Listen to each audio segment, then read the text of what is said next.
അയ്യോ police station. ദാ എവളും കൂടെ പോണു. എടോ ഏട്ട് സുരേഷേ. ഓ അയാൾ ഫയല് പഠിക്കുക.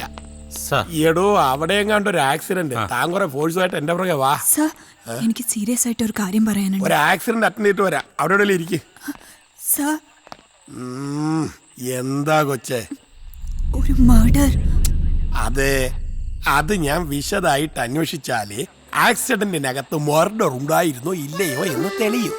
കൊച്ച അവിടെ എവിടെയെങ്കിലും പോയിരിക്കും. അല്ല പിന്നെ സർ അതല്ല. റോസിയുടെ കൂടെ വന്നതാ. അയ്യേ അത് ഞാനല്ല സാറേ. ആള് ശരിയല്ല.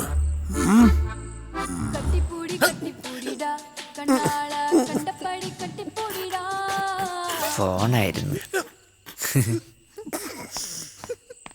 ഇവിടെ അധിക നേരം നിന്നാ സീനാവേ. അല്ല പോലീസുകാരും ഇല്ലേ? അതെ, എന്താ ഇയാളുടെ പ്രശ്നം? ഒരു മർഡർ നേരിട്ട് കണ്ട വ്യക്തിയാ ഞാൻ. ഈ കാര്യം പറയാനായി ഞാൻ ഇവിടെ വന്നിട്ട് അത് കേൾക്കാൻ പോലും സമയമില്ല. എത്ര ആശയ്ക്ക് ഇനി ഞാൻ എന്താ ചെയ്യണ്ടേ? സാറ് പറ പ്ലീസ്.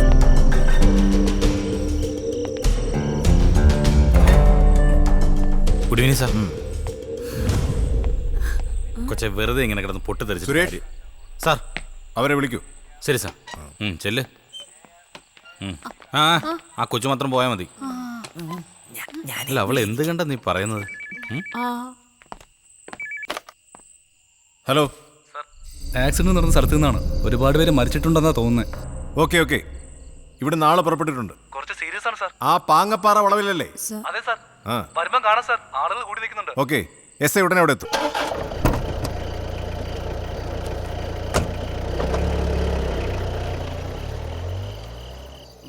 പോയാ നീ വാ, ഒന്ന് അനങ്ങി വാടാ ഇങ്ങോട്ട്. എന്താ സാറേ? വല്ലതും നടക്കൂ?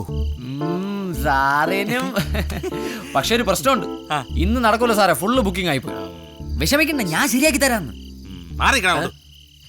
കാക്കിയുടെ ഗുണം കാണിച്ചു തുടങ്ങി. സർ കംപ്ലൈന്റ് എഴുതിയോ? എവിടെ?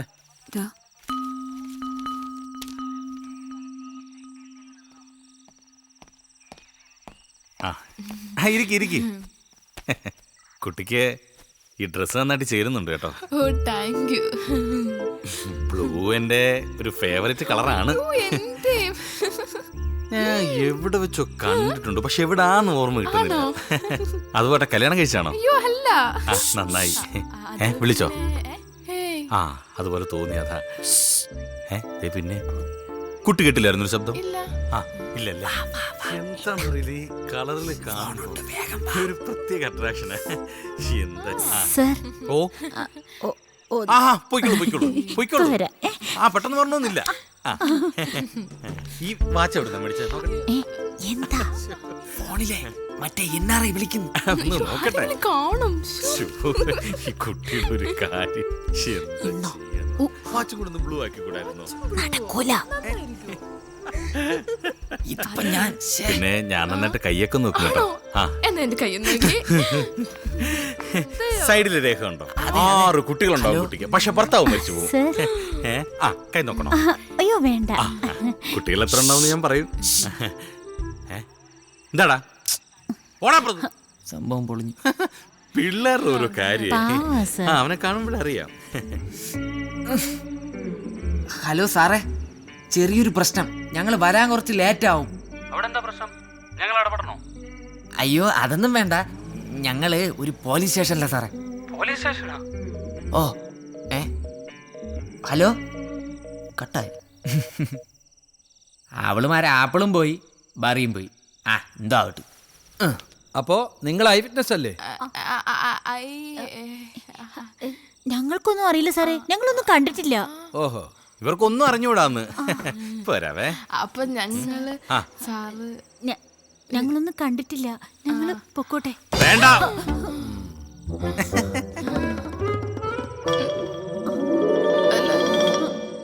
ശരിക്കും ഇപ്പൊ എന്താ നടന്നേ?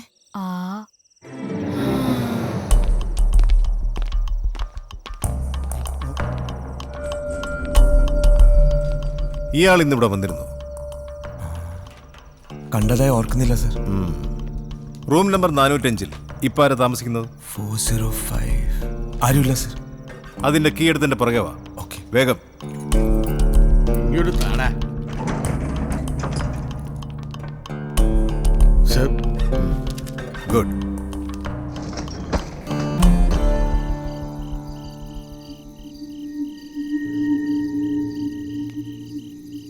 റോസി ശരിക്കും ആ മർഡർ നേരിട്ട് കണ്ടിരുന്നു. ഹലോ സർ, എന്റെ തലയ്ക്ക് ഓളമൊന്നുമില്ല. കാരണം ആ റൂമിൽ നിന്നും എനിക്ക് മർഡർ നടന്നതിന്റെ യാതൊരു എവിഡൻസും കിട്ടിയിട്ടില്ല. എനിക്ക് വട്ട പിടിക്കും. ഏയ് റോസി, എടി ഇവളാരെയോ കൊന്നാ തോന്നുന്നേ. ഈ കൊല്ലപ്പെട്ടു എന്ന് പറയുന്ന സലീമിനെ റോസിക്ക് എത്ര നാളായിട്ട് അറിയാം? അയാൾ എന്റെ ക്യാബ് ഡ്രൈവർ ആയിരുന്നു എന്ന് ഞാൻ പല പ്രാവശ്യം പറഞ്ഞതല്ലേ. ശരി, എത്ര നാളായിട്ട് അറിയാം? പോലീസ് സ്റ്റേഷനിൽ വെച്ചേ എനിക്ക് സംശയം ഉണ്ടായിരുന്നു.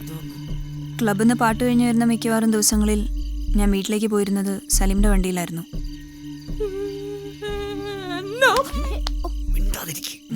ഈ കൊലപാതകം ചെയ്തു എന്ന് പറയപ്പെടുന്ന ജോണി ഓൾറെഡി ഒരു ക്രിമിനലാണ്. പിന്നെന്താ അയാളെ അറസ്റ്റ് ചെയ്യാത്തെ? കഴിഞ്ഞ 1 വർഷമായി ഞങ്ങൾ അയാളെ കൊടുക്കാൻ ശ്രമിക്കുകയാണ്. ബട്ട് എന്നെ പോലൊരു സർക്കിൾ ഇൻസ്പെക്ടർ വിചാരിച്ചാൽ മാത്രം അയാളെ ഒന്നും ചെയ്യാൻ കഴിയില്ല. നിയമത്തിന് മുന്നിൽ അവനെ കൊണ്ടുവരണമെങ്കിൽ തെളിവുകൾ വേണം. അവൻ ഇതുവരെ ചെയ്ത കുറ്റകൃത്യങ്ങൾക്കൊന്നും ഒരു തെളിവും ബാക്കി വെച്ചിട്ടില്ല. എന്നാൽ ഇപ്പോൾ ജോണിക്കെതിരെ എനിക്ക് കിട്ടിയിരിക്കുന്ന തെളിവാണ് റോസി. ആ സ്ഥിതിക്ക് റോസി എന്ന തെളിവിനെ അയാൾ ഇല്ലാതാക്കാൻ ശ്രമിക്കുന്നുള്ളത് ഉറപ്പാണ്. ഒന്നും വേണ്ടായിരുന്നു, ആരോടൊന്നും പറയരുതായിരുന്നു. ലുക്ക് മിസ് റോസി, ഈ കൊലപാതകം താൻ നേരിട്ട് കണ്ടതുകൊണ്ട് ഇനിയിപ്പോ പറഞ്ഞാലും പറഞ്ഞില്ലെങ്കിലും ആപത്താണ്. എന്താ ഈ പറയണേ? പറഞ്ഞാലും പറഞ്ഞില്ലെങ്കിലും ആപത്താണെന്നോ? ഞാൻ ഇനിയിപ്പോ എന്താ ചെയ്യണ്ടേ? സർ, ഇനി എന്താ സംഭവിക്കാൻ പോണേന്ന് എനിക്ക് നന്നായിട്ട് അറിയാം. അയാൾ എന്നെ കൊല്ലും.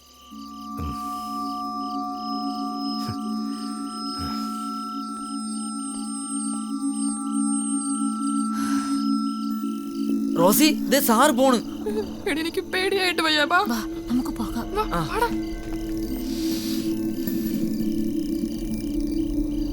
പിന്നെ ജോണിക്കെതിരെ തെളിവുമായി ഞാൻ കോടതിയിൽ നിൽക്കുമ്പോൾ സാക്ഷിയായി എനിക്ക് റോസിയെ വേണം. പേടിക്കണ്ട, ഒരാപത്തും വരില്ല. പക്ഷെ കുറച്ച് നാളത്തേക്ക് നിങ്ങൾ എല്ലാവരും ഒന്ന് മാറി നിൽക്കണം. എല്ലാരും പറയുമ്പോ? അതെ, നിങ്ങളെല്ലാവരും. റോസിയുടെ ഫ്രണ്ട്സ് എന്ന നിലയ്ക്ക് നിങ്ങളെല്ലാവരും അപകടത്തിലാണ്. പക്ഷെ എവിടേക്കാ?